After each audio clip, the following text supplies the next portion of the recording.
महाराष्ट्र सच news में आप सबका स्वागत है। आज हम उपस्थित हैं उत्तर भारतीय महासंघ अध्यक्ष करीम खान सोशल वर्कर महफूज मामा के साथ, जहां हम बात करेंगे मुमरा के बिगड़ते माहौल और नशे के हालात पर, जिसकी वजह से मुमरा की आवाम पर बुरा असर पड़ रहा है। इन हालातों को लेकर इन कार्यकर्ताओं का क्या कहना है, आइए देखते हैं। करीम भाई, जिस तरह से मुमरा में देखा जा रहा है कि आए दिन नशेड़ियों के जो है तादाद बढ़ती जा रही है और कहीं ना कहीं इन नशेड़ियों से जनता परेशान होती जा रही है। अभी आपने 2 दिन पहले कुछ न्यूज़ देखी होगी जिसमें आपके ही मतलब ये हद जो एरिया है शिवली नगर से लेकर के कौशल होटल के पीछे का जो पहाड़ी है, वहाँ पर फैमिली जाती है एंजॉय करने के लिए, अपने कुछ वक्त बिताने के लिए। उसी जगह पर जो है कुछ ऐसे लोग भी जाते हैं और जो यूट्यूब और फेसबुक इंस्टाग्राम के शौकीन हैं वहाँ पर शूट करने के लिए जाते हैं। अभी 2 दिन पहले 2 यूट्यूबर जो है वहाँ पर शूट कर रहे थे अपना प्रोमो सॉन्ग। उस सॉन्ग के दौरान जो है कुछ नशेड़ी लड़कों ने उनके साथ में छेड़खानी की और उनका सामान छीनने की कोशिश की। ऐसे हालात को लेकर के आप क्या कहेंगे? समीर भाई, सबसे पहले तो मैं आपको ये बताऊं कि कहीं ना कहीं शासन प्रशासन जो जिम्मेदार है वो तो है ही है, लेकिन सबसे बड़ी जिम्मेदारी मैं समझता हूँ उनके अपने परिवार की बनती है कि बच्चा जवान हो गया, उसको मोटरसाइकिल दिला दी जाती है। बड़े अपने आप को रुआब समझते हैं कि जवान बच्चों को मोटरसाइकिल दिला दी गई और वो जवान बच्चा कहाँ है रात में 10 बजे तक या पूरा दिन, जबकि आजकल आप देख रहे हैं कि ना स्कूल चालू है ना कॉलेज चालू है। तो एक बड़ी जिम्मेदारी मैं समझता हूँ कि माँ बाप की बनती है कि मेरा जवान बच्चा जिसको मैंने अभी 2 लाख की मोटरसाइकिल दिलाया, बच्चा मेरा कहाँ है। एक सबसे बड़ी जिम्मेदारी मैं समझता हूँ कि परिवार की। दूसरी बात, अब मैं आता हूँ शासन और प्रशासन पे। देखिए, शासन प्रशासन की गलती रखना जायज़ नहीं है, 100% उन पर ही भी आरोप लगाना जायज़ नहीं, लेकिन कहीं ना कहीं जिम्मेदार वो भी है। अगर एक पुलिस स्टेशन में 100 स्टाफ है, 100 स्टाफ है और एक हद्दी में 100 स्टाफ कितने लोगों को संभाल पाएंगे? एक हद्दी में मैं समझता हूँ कि 10-10 लाख 8-8 लाख की आबादी है। अब 100 स्टाफ हर आदमी के पीछे और हर पहाड़ी के पीछे और हर गार्डन के पीछे वो लोग नहीं घूम सकते। जब कोई मामला हो जाते हैं तब वो स्टाफ पहुँचता है, तब वो जिम्मेदार लोग पहुँचते हैं, तब शासन प्रशासन पहुँचता है। तो कहीं ना कहीं एक जिम्मेदारी शासन प्रशासन की भी है और साथ ही साथ सबसे बड़ी जिम्मेदारी मैं फिर से रिपीट करूँगा कि उनके अपने परिवार की भी है। और नशा आज के हालात जो बयां कर रहे हैं, मैं सिर्फ आपने जो बताया कि हमारे इस इलाके में जो पहाड़ी के पीछे कौशल होटल के पीछे का जो इलाका है, ये सच्चाई है कि काफ़ी नशेड़ी लड़के उधर पे जाते हैं और काफ़ी लोग अपना वक्त बिताने के छोटे छोटे रूम में बेचारे बच्चे बोर हो जाते हैं। तो कुछ माएँ कुछ लोग संडे के दिन या इतवार के दिन अपने बच्चों को गोद में लेकर के पहाड़ी की तरफ घूमने आते हैं और वहाँ पर नशेड़ी बच्चे, ये सच्चाई है कि छेड़छाड़ करते हैं। सर, लेकिन उस न्यूज़ चलाने के बाद से नीचे कमेंट भी आते हैं कि तुम वहाँ पर डांस करने क्यों गई थी या अश्लील हरकतें करने क्यों गई थी, वो प्रोमो सॉन्ग बना रहे हैं। तो ऐसे लोग जो कमेंट करते हैं उनके लिए क्या कहेंगे? खैर देखिए, ये उनको ये नहीं पता है कि हमारा देश आज़ाद हो चुका है। शायद उनको पता ही नहीं है कि हमारा देश इस तरीके से आज़ाद है कि दुनिया का सबसे बड़ा प्रजातांत्रिक देश है कि इसमें आप कहीं भी नाच सकते हो, इसमें आप कहीं भी गा सकते हो, ये आपकी मर्ज़ी है। अगर कोई ये कमेंट्स कर रहे हैं कि क्यों नाचने गई थी या क्यों नाचने गया था, तो ये बेवकूफ़ी है उनकी। उनको पता ही नहीं कि शायद आज तक उनको पता नहीं है कि शायद हमारा देश बहुत दुनिया में सबसे बड़ा डेमोक्रेटिकल देश है हमारा। सर, मुमरा को अगर लेते हैं तो मुमरा का जो मित्तल ग्राउंड है उधर भी कई सारी वारदातें हो चुकी हैं, आपके सामने हैं। बीच में जो है एक मर्डर हुआ था, फिर एक बॉडी मिली थी, बहुत सी ऐसी चीज़ें वहाँ पर नशे को लेकर के ही हुई थी। तो वो मुमरा का जो एरिया है वो ज़्यादातर तो जो है वहाँ के जो नगर सेवक है उनके हद में आता है, क्योंकि शील्ड टाइगर तो उनकी हद में है नहीं। ठीक है, तो माननीय जितेंद्र अवाड़ साहब जो गृह निर्माण मंत्री हैं, उनसे आप अपनी पार्टी के लेवल से होकर के क्या अपील करेंगे इस नशे को लेकर? हम लोगों ने अभी परसों भी बात किया है अपने नेता से, अवाड़ साहब से परसों भी हम लोगों ने बात किया है और इंशाल्लाह हम लोग अभी, मैं और महफूज शेख मामा, हम लोग एक मेमोरेंडम भी देंगे अपने साहब को, अपने नेता को एक मेमोरेंडम भी देंगे, शानू पठान को भी मेमोरेंडम देंगे इंशाल्लाह इस विषय पे, और हमारे अध्यक्ष जी को भी, शमीम खान साहब को भी मेमोरेंडम जरूर देंगे कि इस पे शासन और प्रशासन की सख्ती बहुत ज़रूरी है और राउंड अप बहुत ज़रूरी है। मुमरा के प्रशासन, मुमरा के पुलिस डिपार्टमेंट और टाइगर पुलिस चौकी कहीं ना कहीं नशेड़ियों से डरी हुई भी रहती है, क्योंकि जो न्यूज़ हमने कवर किया था उसमें जो लड़की थी अदा शेख, उसने कहा कि जब हमारे साथ 2 हवलदार गए थे बाइक पर बैठ करके, तो उन्होंने वहाँ जाते साथ कहा जल्दी चलो यहाँ से, क्योंकि वो नशेड़ी हैं, उनके हाथ में चाकू होगा, वो हमारे पे भी वार कर देंगे। तो एक पुलिस वाला होकर के अगर ऐसी बातें कर रहा है तो आम जनता का क्या? नहीं, बहरहाल ये गलती है उस पुलिस वाले की, लेकिन एक बात मैं और बताऊं, क्योंकि कई ऐसे वारदात हम लोगों ने अपनी आंखों से देखा है कि जब पुलिस पकड़कर वो जो बटन बोलते हैं, बटन वो किस तरीके का बटन है वो तो साला समझ में नहीं आया कि वो क्या कर देता है। लेकिन बटन खाने के बाद मैंने भी कई ऐसे हालात देखे कि बटन खाने के बाद उसको होश नहीं होता कि सामने पुलिस खड़ी है या उसका बाप खड़ा है या उसका भाई खड़ा है या उसकी माँ खड़ी है। बटन खाने के बाद वो बेहोश हो जाता है। तो ये सच्चाई है कि वो ब्लेड मारने में, खींचने में, पत्थर मारने में कहीं भी पीछे नहीं होते। तो पुलिस भी इंसान है, उनको भी अपनी जान प्यारी है। बहरहाल अब वो क्या होता है मालूम, जब वो पकड़ के ले जाते हैं बटन लोगों को, तो जब वो लॉकअप में डालते हैं तो बटन क्या करता है, अपना सर मार करके सर फोड़ लेता है। और कोर्ट में जब पेशी होती है उसकी, जब कोर्ट में उसकी पेशी होती है तो कोर्ट में वो चिल्लाता है जज साहब को कि मुझे पुलिस ने मारा है। तो पुलिस भी इंसान है, पुलिस भी इंसान है, हमको उनकी भी सेफ्टी देखना ज़रूरी है। और बटन खाने के बाद जब उनको ये होश नहीं है कि मैं इंसान हूँ और सामने पुलिस है कि मेरी माँ खड़ी है, मेरा बाप खड़ा है, तो ये बटन को ही बंद करना बहुत ज़रूरी है। कि बटन अगर बंद हो जाता है, अगर बटन पे कायदे से ये लग जाता है, लॉक लग जाता है, तो मैं समझता हूँ कि ना नौजवान बटन खाएंगे और ना ऐसे मामला आएंगे।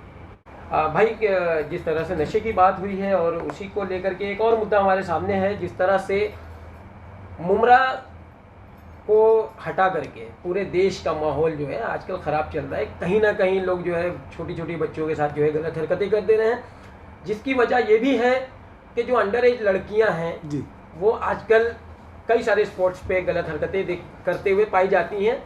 ख़ास करके नकाब में रहती तो इससे मुस्लिम समाज को ठेस पहुँचती है। बेशक। तो उनके परिवार वालों को, उनके माँ बाप को और ऐसे समाज को क्या मैसेज देंगे सर? क्योंकि कहीं ना कहीं इसमें जो लड़कियां हैं या उनके माँ बाप हैं उनकी गलती नज़र आती है सर। और ऐसे कांड होने के बाद फिर यही माँ बाप जो है मीडिया के सामने और पुलिस वालों के सामने आकर के गुहार लगाते हैं कि हमारी आवाज़ को सुना नहीं जा रहा है।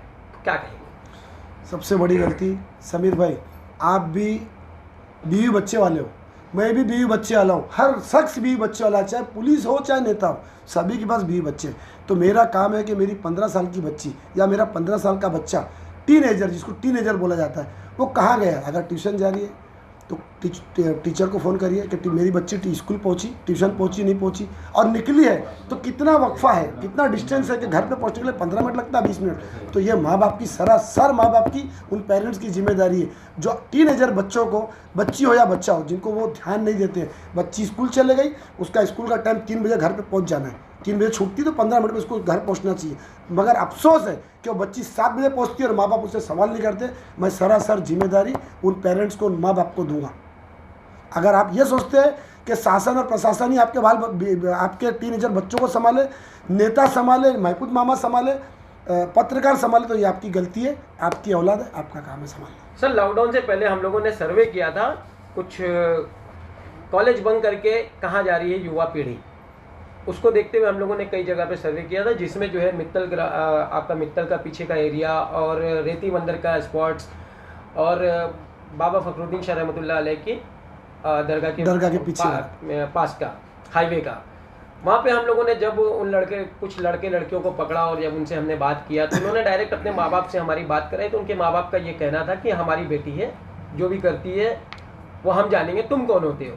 तो ऐसे सवाल पे ऐसे माँ बाप को क्या जवाब देंगे? जी देखिए, पहली बात तो अगर उनकी औलाद है, वो अपनी औलाद को खड्डे में भी ले जाते हो, तो ये आपका और मेरा फ़र्ज़ नहीं बनता बोलने का।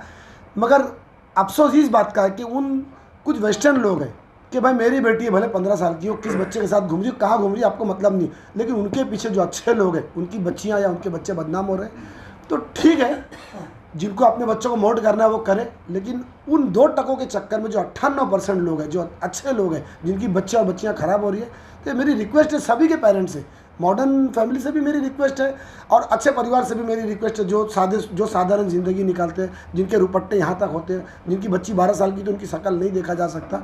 तो दोनों परिवार से मेरी रिक्वेस्ट है कि अपने बच्चों को संभालें। बाकी तो अपनी अपनी मर्ज़ी है किस तरीके से हमको जीना, किस तरीके से मेरी बेटी घूमेगी या मेरा बेटा घूमेगा। सब बुरके को लेकर के भी विवाद चला था बीच में, और दूसरी चीज़ कहीं ना कहीं बुरके को भी बदनाम करने की कोशिश की जाती है। कई सारे ऐसे होटल्स हैं या मॉल्स हैं जहाँ पर बच्चियाँ जो है बुरके में आती हैं, उनके धर्म का पता नहीं चलता है कि वो मुस्लिम है, क्योंकि बुरका पहनने की वजह से तो हर लड़की मुस्लिम दिखती है। जी जी। तो कहीं ना कहीं बुरके की आड़ में भी जो है ये सारी चीज़ें हो रही हैं। तो ऐसे बुरका पहनने वाली लड़कियां और ऐसे समाज को गंदा करने वाले लोग, उनके लिए भी आपका क्या मैसेज? ये इतिहास है कि मुसलमान को बार बार बदनामी किया गया है। देखिए, मैं ये नहीं बोलूँगा कि हर नकाब लगाने वाली लड़की नॉन मुस्लिम ही है या हर नकाब लगाने वाली लड़की मुस्लिम ही है या नॉन मुस्लिम मुस्लिम है या मुस्लिम नॉन मुस्लिम है। देखिए, नकाब लगाने से उनको फ़ायदा ये होता है कि वो ढक जाती है। अगर अपने घर से भी छुपना चाहती है तो नकाब जब पहनी होती है तो अगर उसका भाई भी बगल से तो नहीं पहचान पाता है। तो नकाब को मिसयूज़ किया जाता है। मेरी रिक्वेस्ट है उन परिवारों से और उन बच्चियों से कि नकाब लगा करके ख़ास तौर से मुस्लिम समाज को बदनाम ना करें, बर्बाद ना करें। मामा, जिस तरह से करीम भाई ने कहा कि जो है जो नशेड़ियों को लेकर के प्रशासन को भी जो है इसके ऊपर एक्शन लेना चाहिए और हम लोग जल्द, यानी आप और करीम भाई जल्दी जो है विरोधी पक्ष नेता अशरफ पठान शानू और कलवा मुमरा अध्यक्ष शमीम खान साहब और गृह निर्माण मंत्री माननीय जितेंद्र आवाड़ साहब को मेमोरेंडम देने वाले हैं। तो आपके मेमोरेंडम देने के बाद क्या असर पड़ने वाला है? देखिए, हम लोग ने डायगर पुलिस स्टेशन को उत्तर भारतीय महासंघ का letter, Mumra sport club charitable trust का लेटर दे चुके हैं और वो लोग एक्शन बहुत ले रहे हैं। आजकल दौड़ा देख रहे हैं कि पुलिस का दौड़ा बहुत ज़्यादा जो है पहाड़ी पे ज़्यादा है। और दूसरी बात कि हमारे नेता डॉक्टर जितेंद्र आवाड़ साहब, सैयद अली भाई साहब, शमीम खान साहब और शानू पठान साहब, हम लोग ने अभी आधा घंटा पहले शमीम भाई साहब से और शानू भाई से बात हुई है। उनने हम लोग ने बात को रखा है। इंशाअल्लाह मुमरा का, देखो अभी पहले का मुमरा कैसा था आपने देखा होगा, पहले कैसा आज मुमरा का नक्शा चेंज हुआ कि नहीं? आज कदम कदम पे चलने, पहले चलते रहते चाकू वार ये वो हर कदम कदम पे होता था, लेकिन अब वो चीज़ नहीं है। मुझे गर्व है और मुझे फ़ख्र है अपने नेता पे कि हमारा नेता जो काम कर रहे हैं बहुत अच्छा काम कर रहे हैं और अल्लाह ताला जितने भी हमारी पार्टी में जिसको भी ज्वाइंट भी होना हो एनी टाइम आ जाए और अच्छा काम करे बस। अच्छा, ऐसे नशेड़ियों के परिवार वालों से क्या अपील करेंगे आप? मैं वो लोग से इतना कहना चाहता हूँ कि अपने बच्चों की इंक्वायरी कीजिए, बच्चा कहाँ जा रहा है, कब आ रहा है, उनको गलत रास्ते से बचाओ। ये वो जिम्मेदारी माँ बाप की है। अगर मेरा औलाद है, अगर मेरा औलाद गलत जाएगा तो मेरा फर्ज बनता है पहले मैं देखूँ, फिर बाद में कोई दूसरा देखेगा।